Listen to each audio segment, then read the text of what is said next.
What are you going to tell corporate employees? How do they master virtual meetings? When it comes to intercultural communication, you want to keep it simple. Where are they speaking? Who are they speaking to? When I watch Netflix, I have observed a lot of dialogues. They have a knack of using very good words. Please tell us what's the secret. They need to keep in mind those three key points.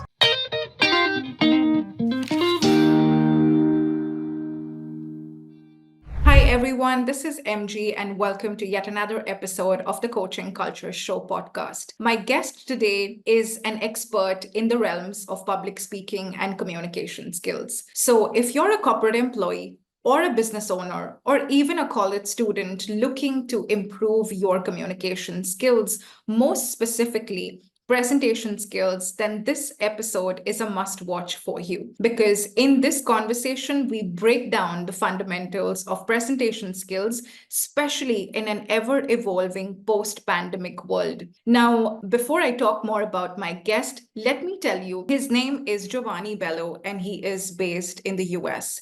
He is the genius behind Elite Public Speaking, where he helps his students become great public speakers. This is where he helps his students improve their public speaking and presentation skills. So if you are a college student or a corporate employee or even a business owner looking to improve your presentation skills, probably share stories that genuinely grab attention. Or if you want to get notice of someone important, then this conversation and this episode is a must watch for you. So without further delay, let's dive into the conversation. Thank you so much, Jovanni, for agreeing to do this and coming on my show, which is the Coaching Culture Show podcast. And I'm actually, before I begin, I definitely have prepared a set of questions. But before we get into your professional credentials, if I can just, or if you would like to share with the audience, who are you besides your professional credentials? That's a great question. I love that question. Who am I? So my name is Jovanni Bello. I live in Miami. I've lived in Miami, Florida, in the United States my whole life. But I do love to travel. That's one thing about me. I have traveled to many places around the world. I'm missing a few different continents and a few different countries that I want to visit India included. Haven't been to India, but I do hope to be there at some point soon. But I love to travel. And one thing about me is that I love to try different things. So I'm a writer. I used to be a strength trainer. I have been a photographer. I I've done different things in terms of sports.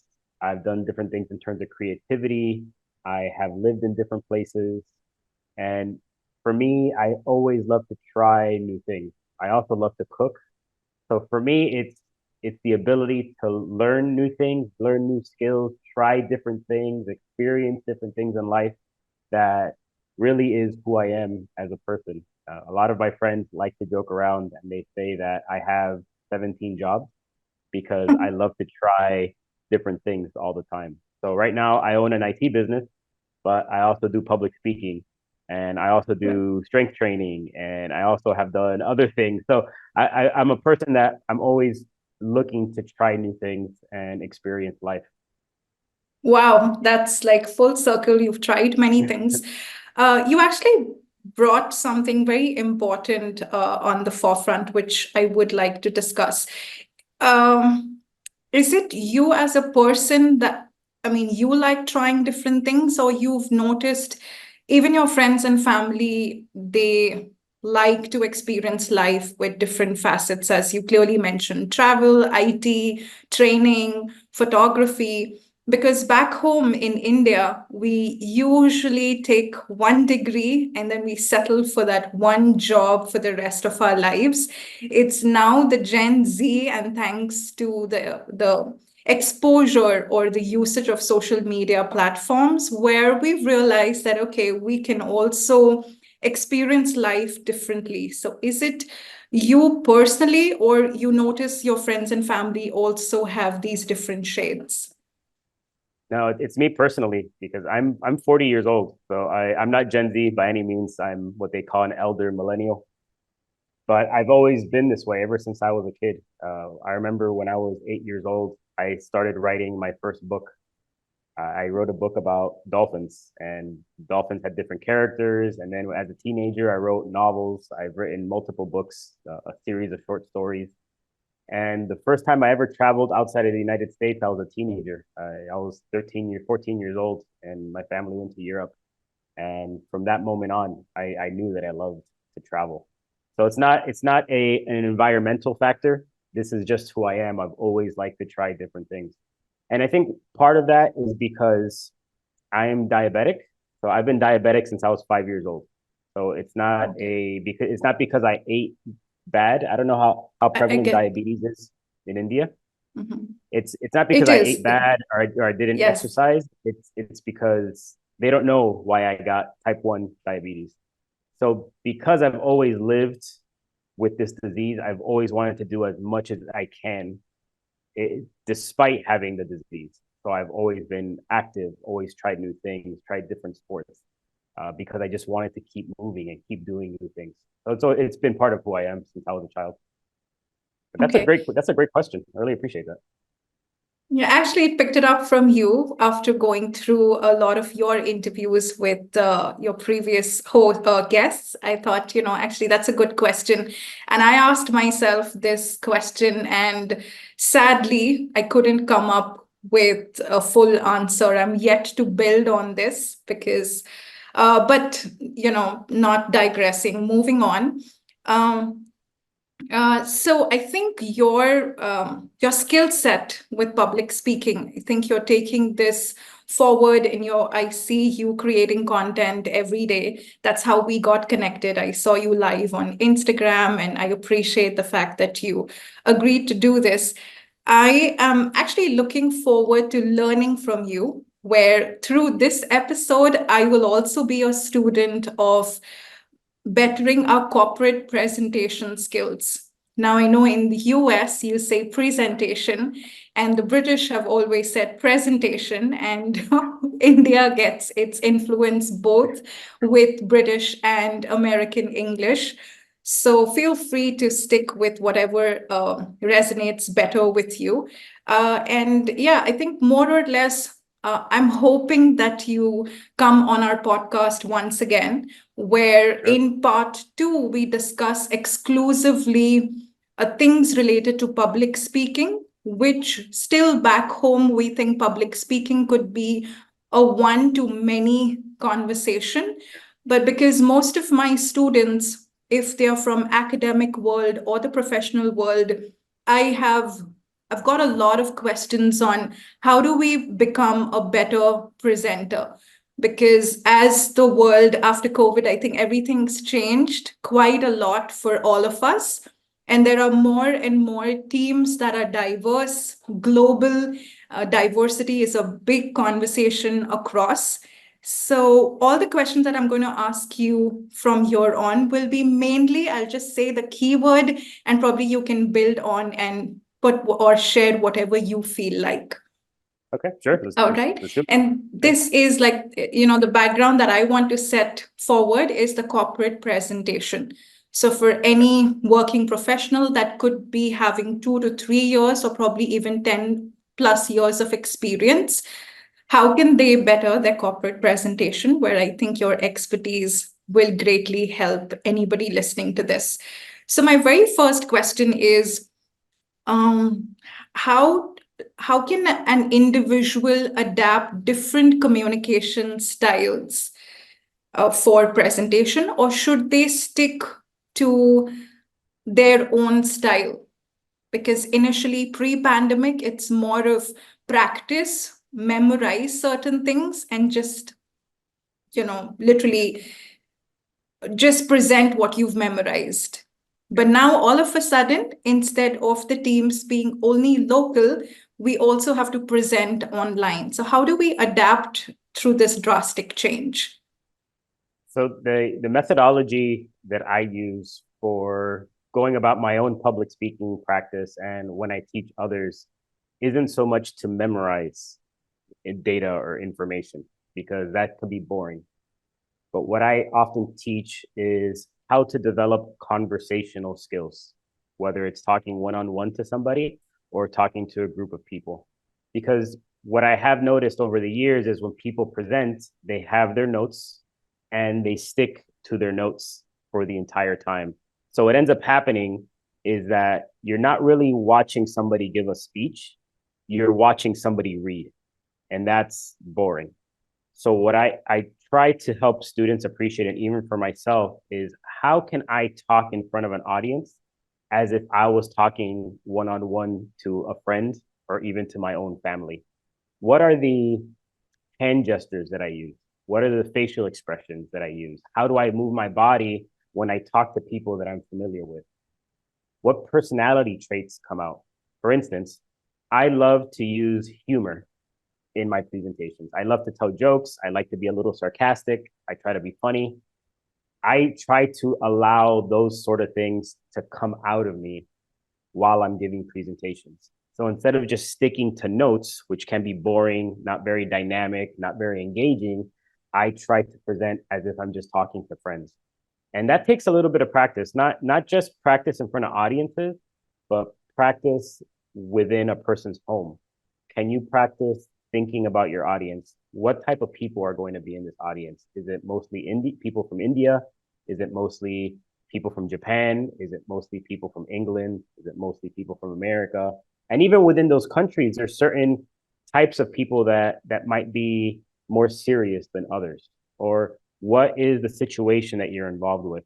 So one of the things I often talk about, and I do this practice myself, is I think about what is my scenario? Where am I speaking? Who am I speaking to? And what is my objective? So if I think about those things all the time, what are those three things? Where am I talking? Who am I talking to? What's my objective? Over time, that becomes second nature. As soon as the conversation starts, I already in my head, I know there are certain things that I can do to make this conversation, to make this presentation a lot better. So to answer kind of like in essence, the question, each person needs to develop their own style, their own personality in front of an audience, whether it's an audience of one or an audience of 1,000. They need to develop their own personality, their own style, but they need to keep in mind those three key points. Where are they speaking? Who are they speaking to? And what is their objective? And if you don't mind, can I go briefly through those three things? Yes, please. I would love for you to expand on this. So where am I talking? So if I'm at a comedy club or at a restaurant, that's a very different way of speaking than if I'm in a boardroom or at a conference center. So if I'm at a restaurant talking with friends, I might raise my volume. I might use more hand gestures. I might smile more. I might do different things. But if I'm in a boardroom, I don't need to talk as loud. Maybe I would change the tone of my voice to be a little bit more serious. So where we're talking has an effect on how we talk, how we speak. Who am I talking to? Am I talking to friends? I can use slang. I can use jargon. I can make jokes. I can be however I want to be. But if I'm talking to the CEO of a company, that's a very different conversation. I might have to be a little bit more reserved. I might have to be more careful as to the things that I say. If I'm talking to people who aren't familiar with my industry, let's say I'm talking to people who aren't familiar with IT, I can't start talking about different pieces of equipment and different technologies because they might not understand. So who I'm talking to has a bearing on how I speak. And then the last point is the objective. So what's my objective? Is my objective to entertain you? Am I a comic? Am I here to make you laugh? Am I here to motivate you? Am I here to encourage you to do something? That's a different way of speaking. Am I here to inform you or to instruct you on something? That's a different form of communication. So even though we develop our own personalities, our own style, we have to tailor the way that we speak based on those three things. Yeah, makes sense. You literally dismissed what we usually focus on, which is the data and the content, because we're so much in our own heads that this is what I have to say, this is what I want to share, this is the number game. And the more information I speak, the better my presentation. So Right. when we Yeah. practice, we're more into, okay, I'm going to do this.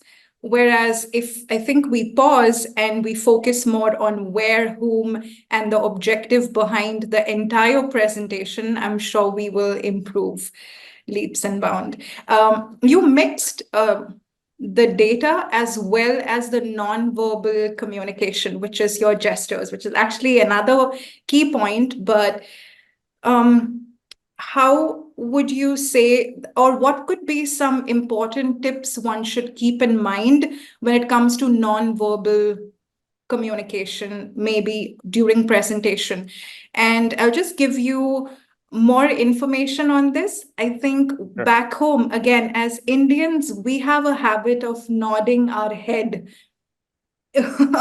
And I know, thanks to a lot of American shows that we watch, or even Canadian shows, it's more of a thing of the Indians nodding their head when we listen to something. It's more of a sign that we are right here. But in the US or maybe in Canada, they'll just listen attentively without shaking. So how do we, understand all these things? Is there a book or resources that we should look at, or what are your thoughts on this? Yeah. Every audience is different. And I've given speeches in front of thousands of American audiences. And I'll tell you that every audience is different. I've been to audiences where there are people who nod their heads. And personally, I love that. Those to me are my what I call my anchor people. Those are people that as I'm looking across an audience, I want to look at them to make sure that what I'm saying makes sense, to make sure that I'm engaging them. Because if I have them nodding and then all of a sudden they stop nodding and they do one of these, then I know that maybe I said something wrong, that maybe I'm losing them. But if I see people nodding, then I understand that I got them engaged. If I don't see them nodding, then I think, okay, maybe I need to spice it up a little bit. I need to maybe raise my volume. I need to show more excitement and enthusiasm. So I use those people a lot in my speeches to see how I'm doing. So, for instance, in the United States, I have given speeches in audiences that were predominantly Black. And what's interesting is that in some Black audiences, it's okay to actually agree with a speaker. I've made a point and I've heard people in the audience go, yep. Mm-hmm. They actually give me a verbal feedback. They give me a verbal response. And I like it. To me, that's great. If I can elicit a response from you, that's to me that's fantastic. So it depends culturally, Right. where you're speaking, and it's even within major cultures, like you can say the American culture or the Indian culture. But we all know that within America, there's different types of people. Within India, there's different types of people, many different languages, many dialects. So we can't just say, oh, the Indian culture, the American culture, the British culture, because every person is different. But what we can do, and this is one of the things that I recommend to every student, is you need to have visual contact with the audience. So don't stare at your notes. Don't just Right. stare at the back of the room, which I've actually seen some coaches say, oh, just look at the back of the room. Like, no, I you need to look at specific people in the audience. You can't look at everybody, and you don't want to be a sprinkler either. You don't want to just go back and forth because that's robotic. But if you can look at specific people for a second or two and try to see, are they understanding what I'm saying? Are they picking up on the importance of what I'm saying, or whatever my objective is? That really does help. So, for instance, culturally, I'll tell you that I love, like, Indian folks do nod their heads, which is great. But for instance, I've given speeches in front of people in Japan that they don't move at all. They just watch. And that could be a little bit off-putting because you're not sure what they're thinking about. But with a Yes. lot of different cultures, like Hispanic cultures, you might know immediately based on facial expression. If they're confused, they're going to furrow their brow, or they'll smile, or they'll nod. And they'll tell you as soon as you get off the stage, they'll be like, "Oh, that was a great speech. Really enjoyed it." But like On the flip side, I've had experiences where I've given a speech in Japan and nobody says anything. But then later on in the online feedback, they'll say, "This was the best speech I've ever heard. This was amazing. I loved it." And I I didn't get any feedback from them except for what they later on put down. So really, we try to see the different cultures, but really, we as speakers need to understand what is our objective, who am I talking to, and we can do Yes. research too. Like if we know that we're going to be talking to a certain culture, try to do a little bit of research. What are some of the cues that this particular culture does, and try to understand who you're speaking to. Yeah, makes sense. Because personally, when we started off, I was conscious that, okay, you're from another country, and if I'm going to be doing my nod, you're probably going to take it the other way. But it's a relief to know that it's acceptable. And for some speakers, it could be a vote of encouragement. So that's good. When it comes to cultural information or resources, I have personally struggled with contradicting information. So, is there any go-to guide that you use, or whatever you've been doing, it's more of trial, error, and learning on the go? Okay, can you give me an example of what you mean? Like for example, I've heard that an American audience will not ask you questions if they've understood something completely, that's it. But my personal experience has been different. There are times if I've presented to an American audience, they have asked me questions if I've said, okay, do we have questions? So it's I can't fix a culture in a do and don't, like don't do this with Americans and do this with Americans, because I feel everybody is learning from everywhere right now. As you rightly said, that even if you present with a Japanese audience, they might be restrictive, but they prefer the online feedback. And I have found contradicting information on Google. So is there any guide, or you are learning all this through your experience, and that's how you teach your students? Or Yeah, is it a specific guide that you refer to? it's not a guide. It's because it's experience. It's And even experience, right? even when I go into a different culture, if I'm talking to somebody from a place I've never met, it's a trial and error Yes, situation. And exactly. that could be difficult, but if we are confident in what we have to say, if we have developed our speaking ability, if we have sharpened our skills, it really doesn't matter what culture you're talking to, because there are fundamentals that are universal across all cultures. So having a sense of confidence, being able to look somebody in the eyes, being able to have a certain tone of voice, a certain intonation in your voice. These things are universal across all cultures. So if you can grasp the fundamentals of effective communication, effective public speaking, then the Right. cultural things is more refinement. Especially if you're going to be speaking to a certain type of people often, then it might require a little bit of trial and error to speak to them. So for instance, I'll give you an example. I do a lot of work on cargo ships. I do a work of encouraging people on cargo ships, sailors, and what I have noticed is that Filipino sailors are very hospitable.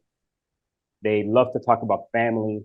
They love to talk about what they do for a living, and I can engage them in that way. Talk about their family, talk about their jobs. You know, are they happy?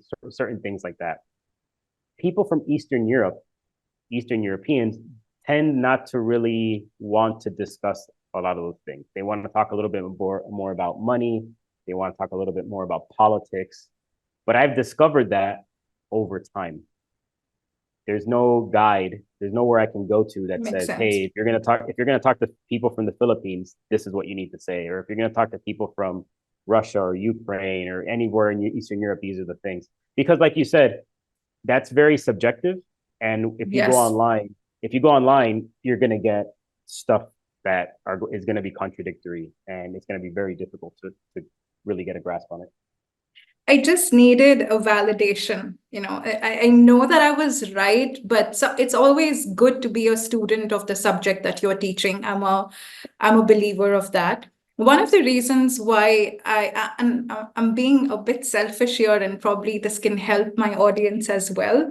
But one of the reasons why I named my academy Coaching Culture Academy, coaching, of course, stood for IELTS prep or English or test prep that is the basic need. But culture was where I thought the world, would need that, or at least my Indian audience. Because I'll give you an example. So I had a senior leader walk up to me, and he is working with an American company, is doing very well back home, and was given a task to present at a very important tech event. And the minute he got to know that he's been selected, he'll have to travel to the US, being a leader of the company, and he has 600 people reporting to him back home. He's also a leader of certain people that report to him from the US. But he felt the need of taking coaching and the guidance of, this is big, and I don't think I'm capable of delivering this speech. I would want to have the most impact. Give me secret sauce of impressing. And that's when sometimes as a coach, you're like, this person's trusting you so much. Are you going to, and of course you go all in helping them. And that's when I realized that it is subjective. I cannot just give you 3 things that you focus on and you're going to impress everyone. But what I can tell you is to focus on your own speech, on your objective, on what's the end goal, how would you want them to feel. So yeah, I think it's, again, more of a validation from your end, gives me the confidence that I was right. Now, I think, yes, I was excited to ask you, because I know that you've posted this online, about your Indian client. I forgot his name, but you have trained a couple of Indian students yourself. So would you like to share more of these instances? Sure. One of the ones that comes to mind is his name is Indranil, and Indranil, okay. he's a robotics engineer. And he came to me because he wanted to improve his public speaking. Within his department, he has since gotten a promotion, which, is good for him. It's awesome. Yes. But he was leading a team, and he would do daily meetups where he would get everybody's status, the project manager, what's everybody doing? What are we going to be working on for this week? So forth, so on. But in talking to Neil the first time, I noticed that he was using a lot of vocal fillers. He couldn't get through one sentence without, he just kept having vocal fillers, or what people call word whiskers, depending on who you're talking to. So we actually went through 3 lessons together. And the first lesson that I go through with all of my students is going through those 3 things that we talked about. So your location, the person, and the objective. That's lesson number 1 for all my students. Lesson number 2 is how to develop a mental outline. And mental outlines help us to condense a lot of information into bite-sized pieces mentally, so that we don't have to use vocal fillers. We don't have to spend too much time processing, because with practice, we can have an outline in our head of what we want to say very quickly.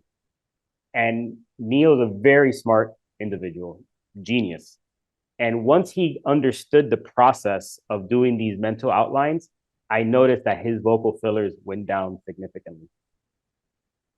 Interesting. And then, go ahead.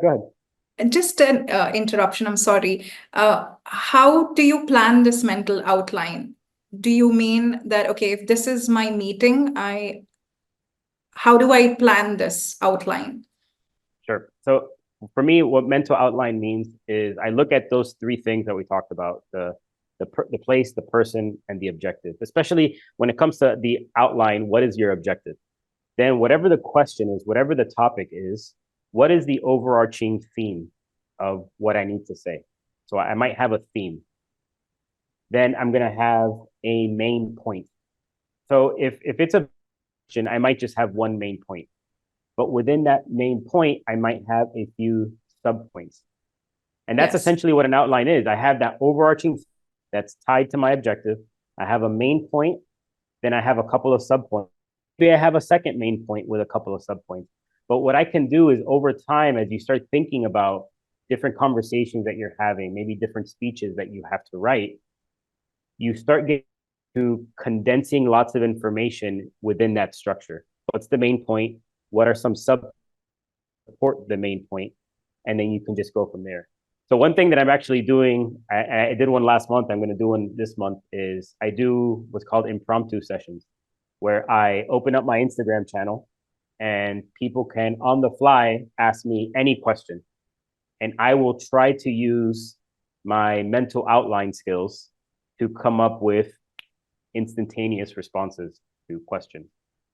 Yeah, I think that's why you're very clear when you respond. So that's something that I'm going to take away.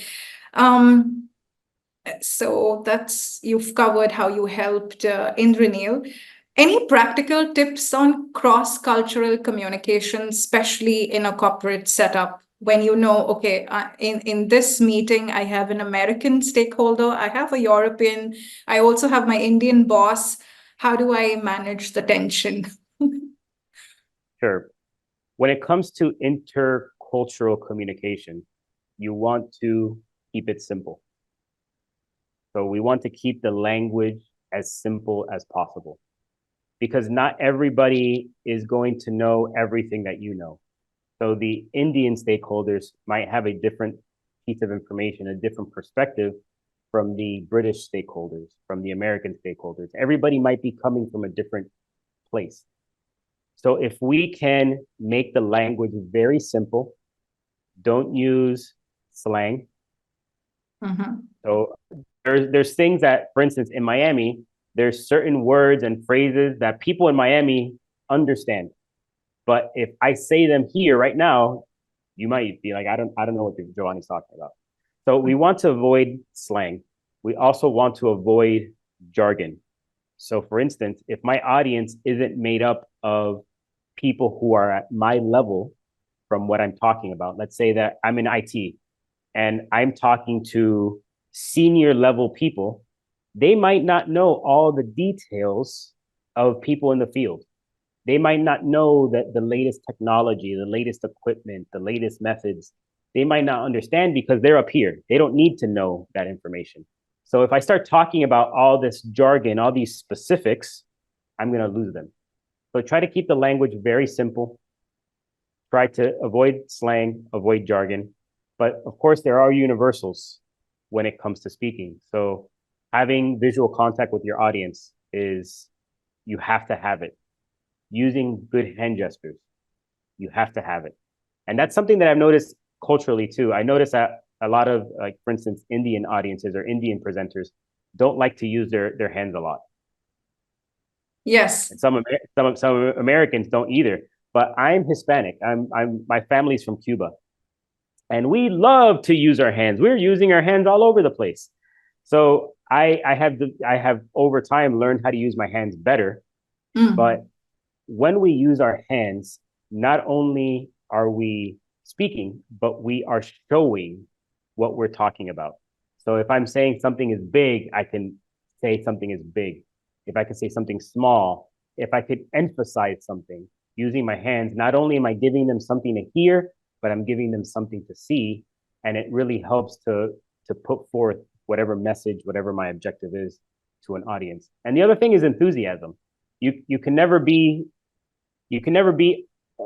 in a bad spot with showing enthusiasm. Of course, you can show too much enthusiasm. You could be a clown and be too enthusiastic, but you have to show enthusiasm for what you're talking about. If you go into a speech or a presentation and you're just very boring and you just want to talk about this subject and you don't really show a lot of enthusiasm, the audience isn't going to be enthusiastic.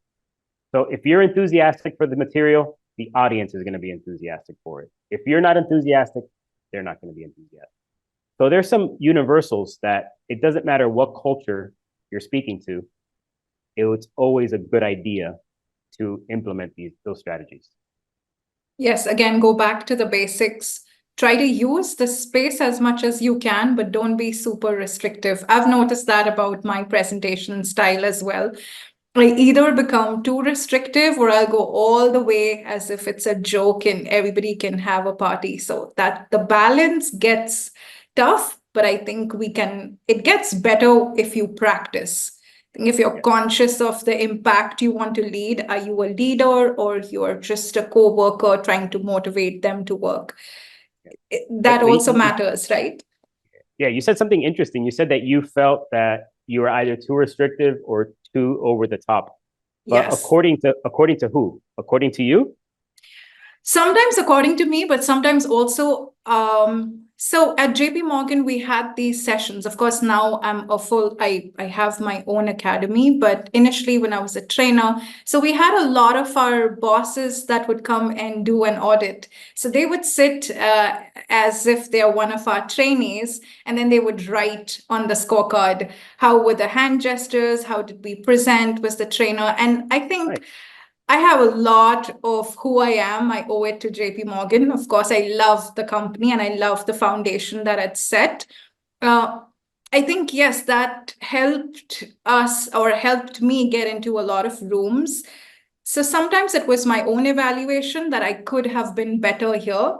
That even if you notice right now, if I'm talking to you, sometimes I'm conscious of, okay, let me not go all in because it's, of course, the screen. So there are a lot of dynamics that, as a coach, I'm comfortable sharing that and having an open conversation. But I know a lot of employees have these questions, but either they don't bring it up because they're feeling, nah, maybe it's a stupid question. People will laugh at me, which is why I'm asking all this. So yeah, sometimes it's my own evaluation and it's also the trainer feedback or the audience. So you kind of learn. So the reason I ask is I was mentoring a person. His name is Rudy, and Rudy he has a very smooth voice, very smooth, but he had a very tone. Mhm. But his speech was 30 minutes long, but over 30 minutes of a very smooth, mellow tone, that's gonna put people to sleep. Sleep, So yes. I would try to talk to him like, Rudy, you need to show me more enthusiasm. He's like, okay, I'm gonna try. All right, let's do it again. And he would do it, and I just barely notice a difference. I said, okay, Rudy, I need you to act as over the top as you can possibly think. Just I need you to be a clown right now. I need you to I need you to go wild. Okay, do that. And in Rudy's mind, he was being ridiculous. He was being just crazy. But that was actually the right type of enthusiasm that he needed. In his mind, he thought that he just was out there. But no, to the person watching, that was the right type of enthusiasm that he needed. So sometimes our own self-perception can hold us back. We think that we're Yes. going a little bit over the top, but to an audience or to a person watching us, that's the type of enthusiasm that we're looking for. I think you again brought something very important, which is a one-to-one feedback. Sometimes you think you're going over the top, but it's the right energy where you landed pretty well with the audience, which is why I wonder how there are so many public speaking schools and that they give the one size fits all, as you rightly said, that just look at the back of the audience or move your hand gestures like this and you will nail it. And, when I hear that advice, I question my understanding of the subject. And which is why I thought, you will be a perfect person to, from another country altogether, share your insights. So I'm glad that at least I'm on the same page and my students can learn a lot. And another Yeah, interesting, that tailored yes, feedback is so important for yes, individuals.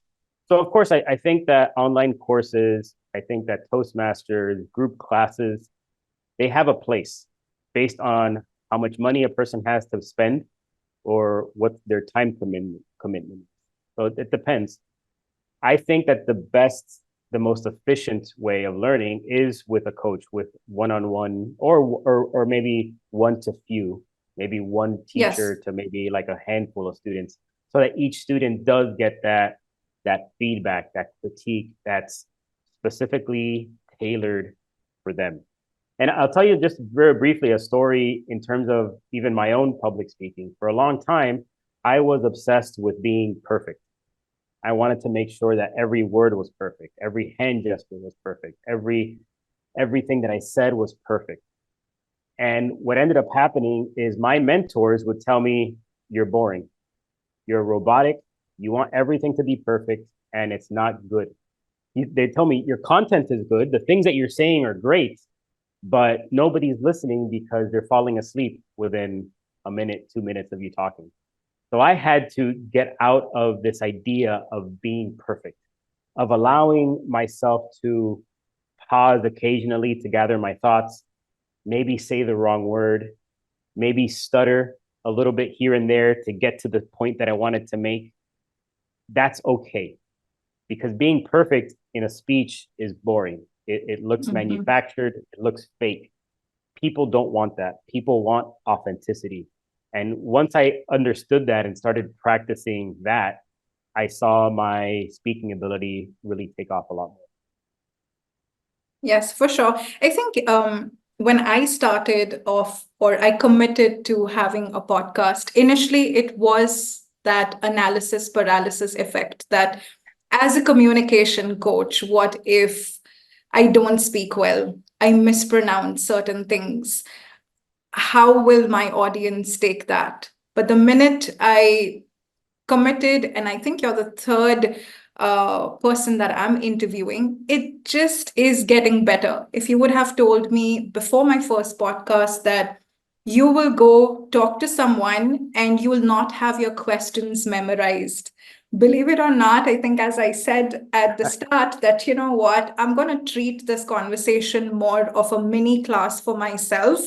And I have just key points, but you're so right. You just get better with your own experience. And the more imperfection or your authentic self that you put it up, your audience takes it that way. I'm sure that's also been your experience. Yep. And one of the things for me when I decided that I really wanted to get better at public speaking is I got in front of as many audiences as possible. Any Yeah. opportunity that I had to talk to people, I did it. So that even included I did stand-up comedy for a couple of years too. I Oh, would wow. get up in front of an audience and I would tell jokes. And that really helped with getting over fear, being more confident, not being too worried about failure, not being too worried about maybe blanking out. Because if we can get over those things, it really helps us to be more effective because our personality comes out. Because Yes. when we get out of all that, I need to be perfect. I need to say everything perfectly. We allow Mhm. our personality to come out. We allow our smile, our facial expressions to come out because you're talking to me. So the way that you and I are talking right now, this is for the most part, this is me in real life. This is the way that I talk. This is the way that I chit chat with my friends. This is me. Yes, I've noticed a lot of your content online. As I said, I did a lot of research. I am I'm someone okay with an online conversation. And post pandemic, I think it's a comfort zone that sets in. Work from home and you have your students. But this is very good advice that you need to find opportunities or moments to go out, get over the fear, because I'm sure the word public speaking or presentation itself is scary. And I'm sure for the best of us, it doesn't matter if you're from India or the US. Am I right? Yeah, public speaking, I think, is considered one of the biggest But fears yes, that people uh, have. correct.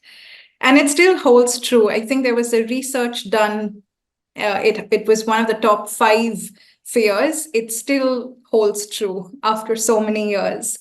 Yeah. I think the next interesting question that I want to ask you is how storytelling, there's a lot of chatter around this word. If you want your audience's attention, even on Instagram, hook, grab their attention, speak, and then end, give a call to action. So, how do we imbibe storytelling in corporate presentations? Any advice on that? Sure. So what we have to understand what makes a good story. So normally we have a sort of narrative arc, or however the story. There's a famous author named Kurt Vonnegut that talked about what is the shape of your story. So every story normally has a rising action, a falling action, conflict resolution. So can we incorporate these same methods to our presentation? And you can. So for instance, one of the best storytelling elements that it's really popular now is you start with the end and then you build back up to the end. I don't know if you've seen a movie where you see the end of the movie. Maybe maybe the plane is crashing. It's about to crash into the ocean, or something's about to happen, and it goes Yes, a week earlier. So for that whole movie, you're building up to that moment where the plane's about to crash. So you're holding on to the audience because they know something bad is going to happen. But how do we get there? So we can do that with our presentation. So we can, maybe we're talking to a sales team. We could say, next year, we're going to make $10 million. Let me show you how. So you've started with the end. We're going to make $10 million. But then you build up to how you're going to do that. So you're hooking them right at the beginning. This is the end result. This is where you're going. Now let's take this journey together on how to get there. Another way to use storytelling is through illustrations, examples. I don't know if you've noticed, when you and I have been talking, I've related my own story. I've related my story for Rudy with Neil. Stories are universal. We as human beings love stories. It's how our history has been transmitted. It's how generations have learned about past generations, aside from writing and literature. But it's all stories. I know India has a rich culture of storytelling. I know that Hispanics, like Cubans, have a rich culture of storytelling. In the Americas, there's a rich history of storytelling. And it's because we as humans are hardwired to tell stories. Let me give you an example of how true this is. If you could be talking about anything, and let's say that you're talking something boring. We're talking about logistics. We're talking about logistics to get products from point A to point B. And people might start tuning out. Maybe this doesn't really apply to them. Maybe they don't know how this is applicable. But if you say the words, let me tell you a story, I guarantee you that everybody's going to do one of these. They're going to be looking at their phone and they're going to go like this. They're going to just automatically look up because they want to hear a story. It's one of the most universal ways to regain an audience's attention is when we want to tell a story. So how we tell the story makes a difference because we don't want the story to be too long. We want to get to the point of a story. So that's something that I see sometimes even within my friends, family, or even in presentations. They're like, oh, I'm going to tell you a story. And then this story is 15 minutes long. By the time we get to the end of the story, I'm like, I don't care. I'm like, just get to the point, please. So we want to make sure that the details are specific to the point of the story. So I mean, there's a lot of things. Storytelling in itself is its own niche. That could be its own class, is storytelling. So true. I had this example playing on my mind because when I was teaching a class in storytelling, most of the engineers, and it's funny because you have an IT company of your own. So what if I'm an employee and we're talking about a tech crash? Okay. Something of the tech that I've built is not working. I have a very important presentation with the head of the company, let's say you, and you've given me only 10 minutes to get to the bottom of requesting more funding. Let's say I need more money to go ahead and work on my tech. Is it a good idea to imbibe storytelling, or should I just cut to the chase and tell you there's a problem, I need more money? How would you handle that situation? So it would depend on yeah, that's a great question. And that's an excellent scenario because that's a very real world scenario. Yes. Who is this person? What's their temperament? So we go back to what I talked about, like Okay, got who's it. who's your audience? Who's your Because audience? I've had, but when I was back in the corporate world, I've had bosses that were very friendly, very open to conversation and discussions. But then I had bosses that they were very straight to the point. I don't read emails that are longer than 3 sentences long. I respond to emails with 2 words, 3 words, that type of person. So depending on who we're talking to. So Makes sense. if I'm talking to that last boss, the one that is very short and to the point, I would probably use what's in it for him or her. What's in it for Yes. them. So, hey, we're having an issue. It's causing problems. I know that you don't want these problems to happen. I know that you want to reduce costs, but you want to expand on your profits in the next quarter. This is how I plan to get us there. So again, like in that Mhm. storytelling kind of mode, Yes. you give him the result. He likes the result. How do we get to that result? So very quick. Very But if it's quick, somebody, short. yeah, but if Yes. it's somebody who is okay to have a conversation, then maybe you can expand on the illustration a little bit, maybe expand on some of the details. Yes, again, subjective, but makes sense if you know your boss, and then that's how you adapt your presentation for those 10 minutes or 20. Yeah, and that might be it might be maybe difficult because as you said, as a culture, maybe for you, the information is the priority. Yes, But for an effective communicator, it's not just the content, it's how we present the content. yes. And I think that is a big gap, right, between the head of the company and the person working. And you try to diminish the gap with communication. So, which is why I'm sure this conversation is going to help. I hope it helps as many people as it can. Um, Another question that I have for you is the Q&A part. Let's say I have presented, I know I memorized it, I was good, I could control everything, I was conscious of my hand gestures, I did a good job there. And now I leave the room open for what questions you have for me. So how do I handle the Q&A section, which is after the presentation? Any tips on that? Sure. So that mental outline that I talked about, having Yes. that skill already in place that we can take information from different sources, combine it to be able to give a quick answer. That's how I've found that having Q&As, because Q&As, it's it's open. You don't know what people are going to ask you. You don't know what angles they're going to come at. But if you have a good method of pulling pieces of information from different sources to make an answer that is truthful, then that's the best way of going about it. One thing that I have noticed is that there are cultures, Indian culture, I've seen Indonesian culture, a lot of Asian culture, that there is a problem with saying, I don't know. I was just going to ask you that. Is it okay to say, I don't know? And it's okay to say, I don't know. I would prefer somebody tell me, I don't know, but I'm going to research it and I will get back to you. I would prefer that than for somebody to give me some fluffy answer that may sound correct, but is ultimately wrong. Yeah, you So, lose your credibility, I'm assuming. If I right. give you a Yeah. fluffy answer, it's better Yeah. to have my credibility and say, I'm not too And, sure. and then the person's going to come away thinking, okay, they didn't really answer my question. And you lose that credibility, which then can stain the rest of your presentation because now you just hurt your credibility. Can they trust anything else that you said earlier?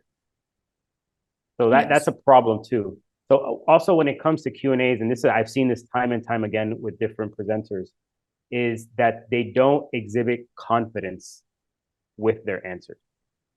So they'll receive a question and they say, well, probably, maybe, it's possible.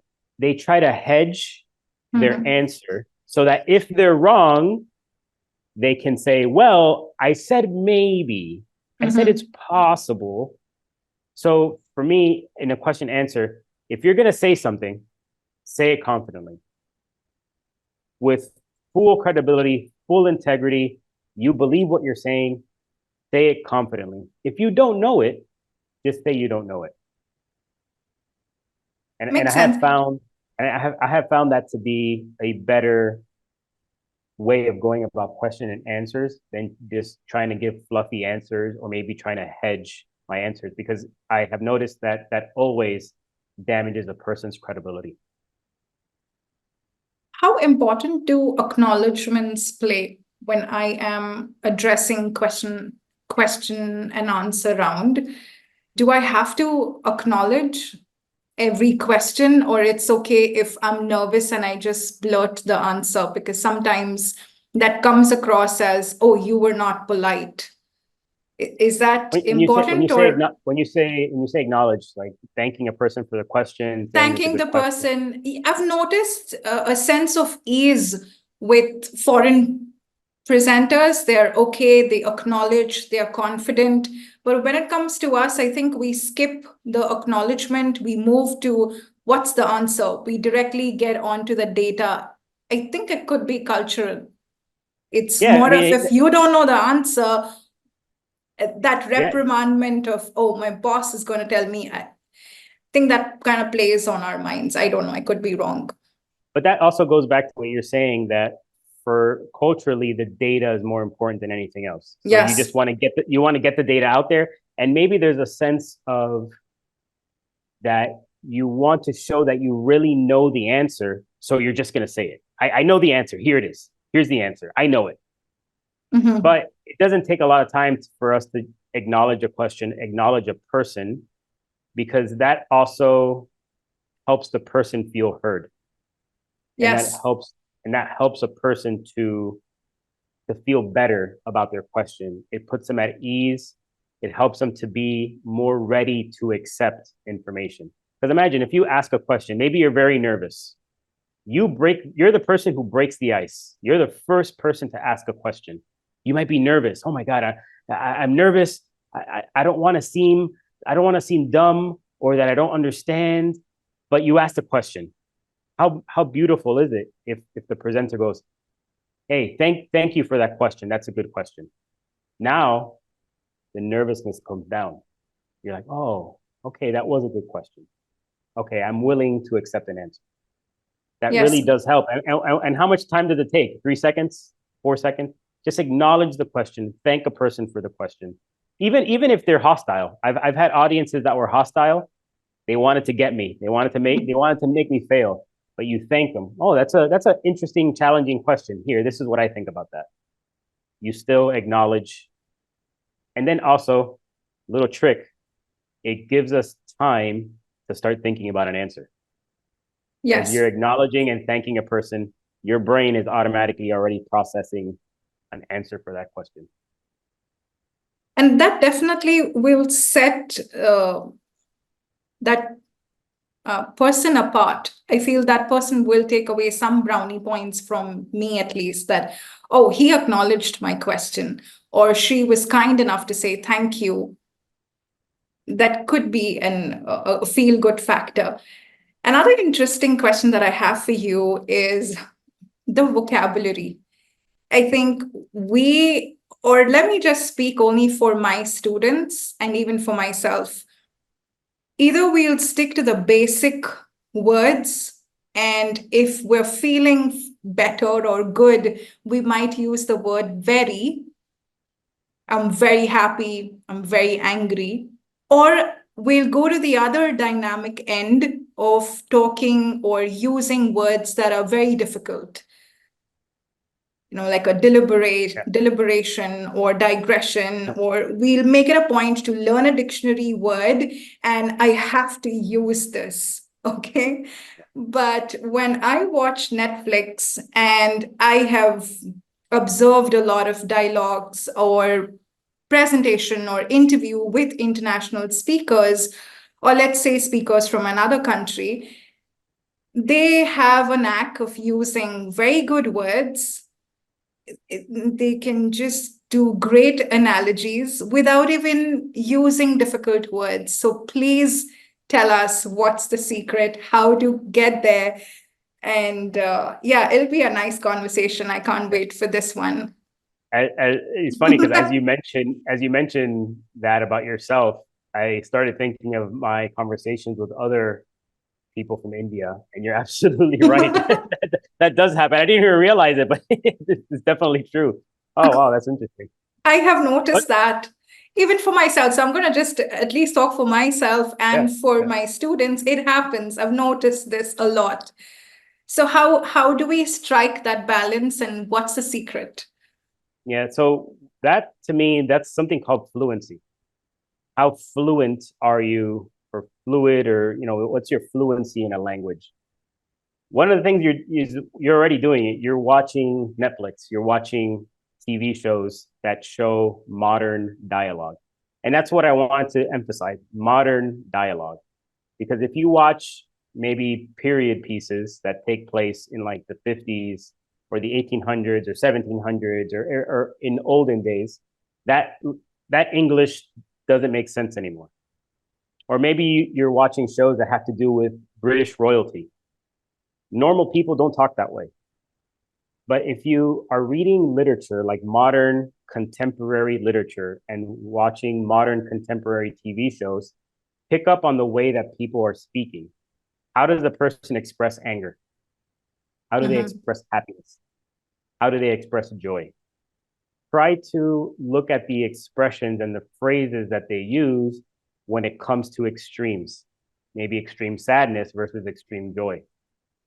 Then try to pick up on that. And then one of the things that you can do is if there's a word that you really like, just make a point of using it Mhm.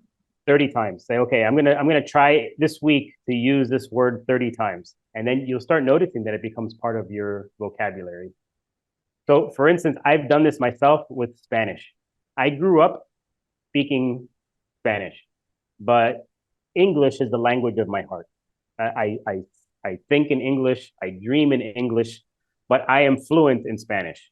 But I noticed that when I don't speak Spanish for a long time, it starts to get rusty. I start not really being able to express myself the way I want to. For me, I go back to books. I start reading in Spanish. And then when I do that, I notice that my Spanish gets better again. What would you say? Of course, now I'm a coach. It's my daily bread and butter. So if I like something, I make notes of it. I make it a point to use it the next time, but not necessarily. This is something that my students take well. Like they will usually have that response of, I don't have the time to do this. Okay, so how is it okay? Okay, so the question that I want to ask you is it okay for starters if I present a list of sentences and words that they could use in place of what they are already using? And is that a good starting point for them? Or am I restricting their creativity when it comes to vocabulary? Because vocabulary is expansive, right? And it's so subjective. So is Yeah. it okay to start off like this, or you would advise otherwise? So going with the premise, if a student says, look, I don't have time to read, I don't have time to watch TV, then the only input that they're going to get is that list that you are giving them. Otherwise, the only input that they're getting is the people around them, which they themselves may not be the best English speakers. They themselves might not have the best vocabulary. So by giving them, here's a list of vocabulary words, pick a few of them, put them into practice. Yes. 30 times in a week. I think that there's nothing wrong with that. Given the premise, I would love if students can put in the extra time, Yes. 5 minutes a day. Just you don't have time for 5 minutes to read. Maybe As soon as you wake up or before you go to bed or at lunch, just spend 5 minutes reading in English or reading in whatever language that you're learning. That would make a huge help. But if within that premise, if they said, nope, I have no time to read, I'm constantly on the go, I don't have the time for any of this, then yeah, having a vocabulary list would be excellent. Would be excellent. I think it's again too complicated because sometimes they will say, and I had discussed this in my previous podcast with someone, um, that back home, if you speak in English, you're trying to show off. Stop showing off, and you can stick to Hindi or the regional language. So I think that's something that they'll have to speak up for themselves. I guess it's time that we do that. Okay, let's talk about virtual meetings. Thanks to the pandemic, I think we're forced into. So there's a good side of virtual meetings. Thanks to that, I get a chance to speak to you. But there's also a flip side that this meeting would have been way more productive, impactful had we done this in person. What are you going to tell corporate employees? How do they master virtual meetings? Is there any do's and don'ts? Yeah, definitely. So for instance, what I'm doing right now is I have a blank, this is the wall behind me, and it's a blank wall. Having a very simple background is key. Just like what you have now is excellent. You know, with the plant and what looks like a light switch behind you, that's fine. But what I've seen is I've seen people with a backyard behind them, and there's stuff, and there's birds, and there's a cat behind them, or a refrigerator, and there's people. That it doesn't look good. Same thing. There's people that will set up their camera, but then they'll blur their background. And that, to me, that's very distracting because as a person moves, then I start seeing like the little wiggly lines around their head, especially around their ears and their hair. To me, that's distracting. Doesn't look super professional. So try to get, even if you don't have one, try to get a backdrop that is simple and dignified, especially in a professional setting. The other thing I would talk about is where's the light coming from? Because we never want the light to be behind us, which sometimes I see that a person they have their backyard or their front yard or a window behind them. And what that does is it causes a person to be backlit, which makes it very difficult for the camera to capture the person's face because the camera's processing the sun backlighting them or the light or whatever it is that's lighting up the room. So having the light in front of you or behind the camera is the best option. Or even like I have it now from the side, I have natural light coming in from the side. So having a little bit of difference, this is a little bit lighter, this is a little bit darker, that creates a more dynamic lighting situation. It looks very nice. A lot of video courses talk about when lighting certain scenes, having that what they call like a gradient. Yes. Is really helpful. One thing I've noticed too is because of having Zoom and our laptops, people have all their notes on the screen. So what that ends up doing is people are reading their speeches. And I can always tell based on a person's eyes if they're reading their speech. Yes. It took me a little while. It took me a little while to kind of understand it, but the more that I gave speeches, the more that I heard speeches on Zoom, I could always tell when somebody's reading their speech. So maybe pull the notes out of the computer, maybe have some printed notes or a tablet, something other than having it directly on the screen where your Zoom is very useful. Also, and this is very difficult, I sometimes struggle with this, is looking at the camera instead of at you on the screen. Because right now I might be looking at you, but according to the camera, I'm looking somewhere else. But if I look directly at the camera, then it looks like I'm looking at you. So having this knowledge that I'm not being rude, I'm looking directly at the camera so that on the screen, it looks like I'm looking at the audience. It's actually something that I have struggled with as well. But it still feels odd to look at the camera because I feel I'm ignoring you, even Yeah. though I know it'll look this thing. But that's a good tip that it's okay to look at the camera and present, especially if there Yeah. are multiple speakers.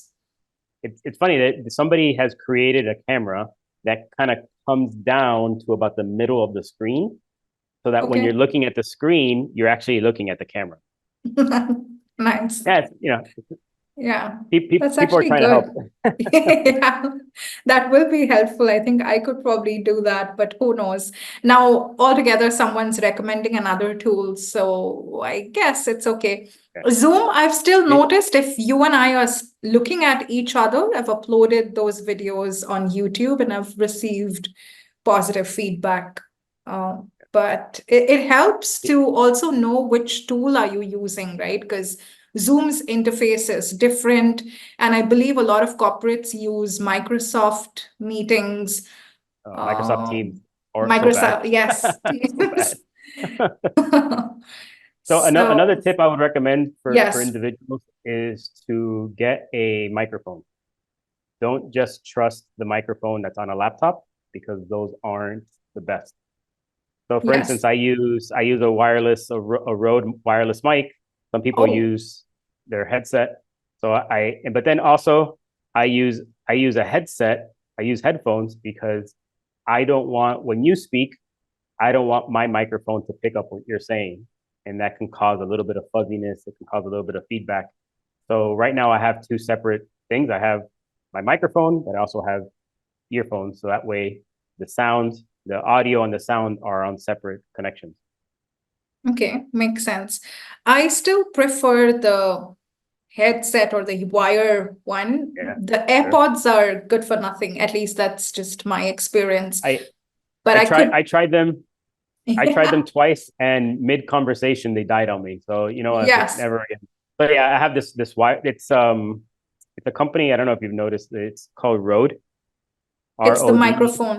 Okay, yes, Yeah. you're Yeah. using that. I So might that's what add I use. that. You're giving me a lot of to-do list, which I think I like it. Okay, that's good. Anything else? Hand gestures, how do you recommend we use too much or restrictive, or what's the right balance? Any tip It's there? You have to go kind of extreme to do too many hand gestures. So if you're Mhm. flailing around, if your hands are just flailing around all the time, then that's too much. If you use the same hand gestures over and over again, then people are going to notice. Because I have seen speakers that they'll take their hand and they'll just do this, and they'll just talk, and they just do this, and they just keep doing, and it's the same hand gesture over and over again, and it doesn't add anything to what they're Anything? saying, because it's the same hand gesture. So one of the ways that I talk to my students about this is, when you're speaking to your friends about something that you're passionate about, maybe it's movies, maybe it's food, maybe it's drinking, maybe it's art, maybe it's a book that you're reading, something that you really love, and you're talking to people that you're comfortable with, notice what hand gestures you use. Most likely you're going to be using hand gestures. You're going to be talking about this thing that you really love. You want to discuss it. You're showing your passion for this. Try to notice what hand gestures you're using. 90% of the time, people will notice that they use hand gestures when they feel comfortable and talking about something that they like. Very few instances do I encounter a student that, even when they're talking about something that they love, doesn't use hand gestures. Makes sense. I think this is where we need to learn. We completely disconnect the professional and personal, even way of talking, being, dressing, everything, the vocabulary, the words. It could also be because we speak multiple languages, because expression is different in different languages, right? Okay, I think I can go. You mentioned something interesting, the disconnect between a person outside of work and a person in work. Yes. Perhaps you've noticed that people speak almost an entirely different set of vocabulary words when they're talking in the business world than when they do in real life. Because, like, I know, for instance, I joke around with some of my friends about some of the corporate slang. It's like, oh, we want to get the low hanging fruit. And when the rubber hits the road, and we want to go to core synergies. And, there's like corporate Mm. lingo that people use, Yes. but they only use it in corporate life. They don't use it in their day to day life. So, why is it that we change who we are when we get to the professional space? So there is a disconnect there. There So is. if can we bridge that gap? Can we be more of a real person when we're giving speeches, interactions, conversations in the corporate space than we would in our day-to-day lives? Like, why is it that in the corporate world we act so differently?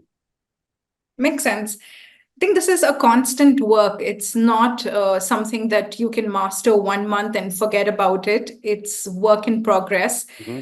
Mhm. So lastly, I think I've covered most of the important dynamics of corporate presentations, but I wanted to keep it open for um, anything that you would like to share, something that I could have missed out, or you're eager to share with your audience, anything at all. I'm going to keep this open for you uh, because I hope that you accept coming on to the show once again, because remember, I spoke about public speaking, which is only, let's say I'm doing a TEDx talk or a talk Yeah. at a university. So we can dive deeper into that conversation some other time. But for now, do you have anything additional that you would like to share? Yeah, sure. One of the key points for me is my approach is a holistic approach.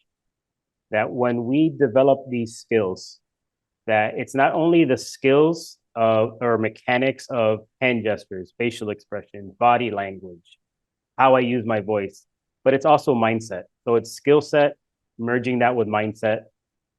But then it's not just about speaking in front of large groups of people, whether it's 5, 10, 100, 1,000, 5,000, but it's talking to one person.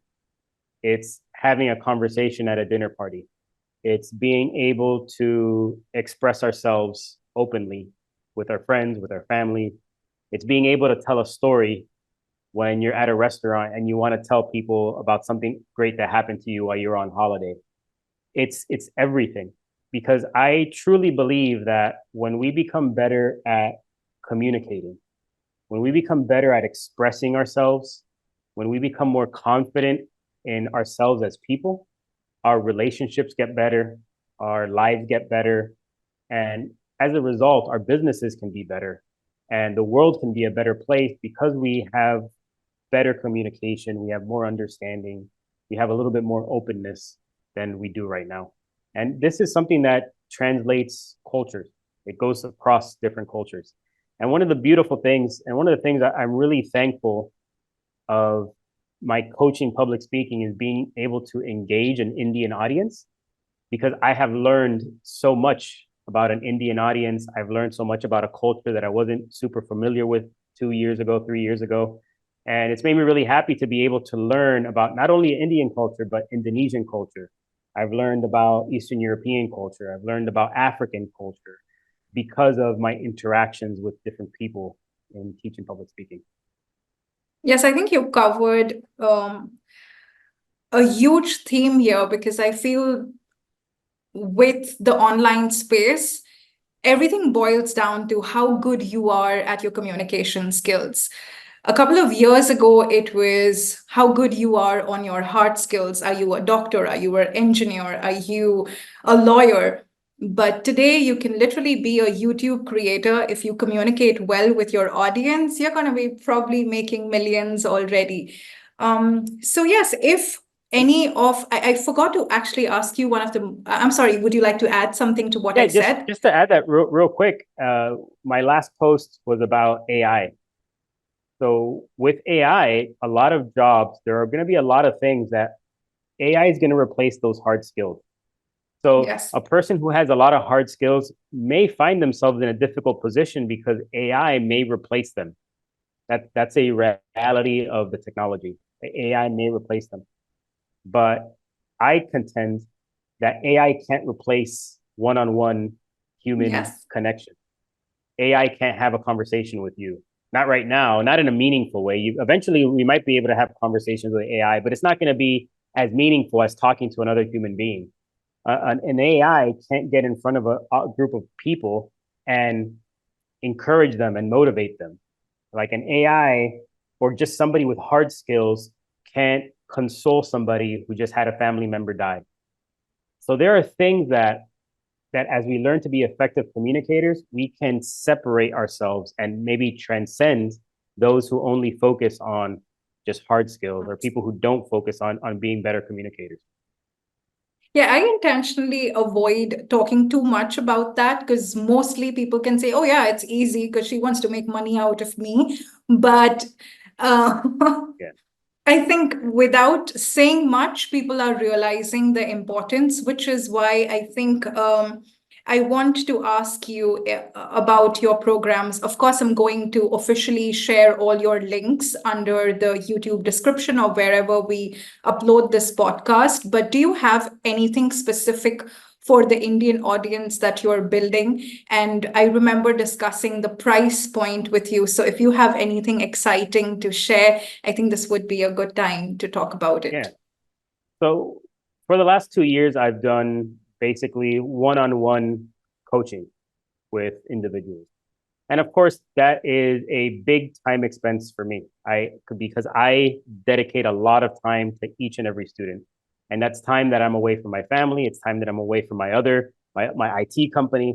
So that comes with a bit of a cost premium, which I know is difficult for people outside of the United States because it's a very kind of American price. But what I've ended up doing, I'm starting to work on a course that takes the same things that I teach in my one-on-one coaching, but instead of just leaving it, just creating a course and saying, hey, just take it, here's the information. I want to do a hybrid model where after the lesson, every assignment, a person can upload the assignment and send it to me, and I will give them personal feedback. And it's not going to cost extra. It's just a part of the course. So not only do you get instruction, but you can get that tailored critique that I think is so valuable for students today. I haven't started building that out yet. I'm actually still writing the scripts for the different lessons, but hopefully in the next 6 months or so, 4 to 6 months, I'll have that ready to go at a much more competitive price point that would be appropriate for folks outside of the United States. Yes, I think I'm going to take this conversation offhand. Maybe, we can talk more at length about what you're building, or if we could collaborate on any of such instances, because I get a lot of students wanting to learn or get better. And as I said, it's always good to have feedback internationally. You don't want to restrict them by saying what I have is the end all be all. Yeah. It's more collaborative, so we can definitely take this conversation. But I'm excited. Definitely keep me posted about this course, because I might be, referring a lot of my students your way. That'd be great. But thank you so much for agreeing to do this. It's a great learning for me, and yeah, I look forward to another session. And yeah, is there anything else that you would like to add before we end this this was a lot of fun. conversation? This was a lot of fun, and I hope we can do the second session soon. Yes, I hope so too. Thank you so much. Thank you. I hope you picked up some valuable tips that will make your next presentation awesome. Always remember the who, what, and why before you speak up. Communication and presentation skills are like personalized superhero suits. One size doesn't fit all. Now, if you're hungry for more, I hear you. I'm also excited to let you know that we'll soon be recording another episode where we'll dive deeper into the world of public speaking exclusively. So until then, keep practicing, keep shining, and keep leveling up your communication game. This is MG, your guide to more confidence and connection, signing off from the Coaching Culture Show podcast. What is freedom?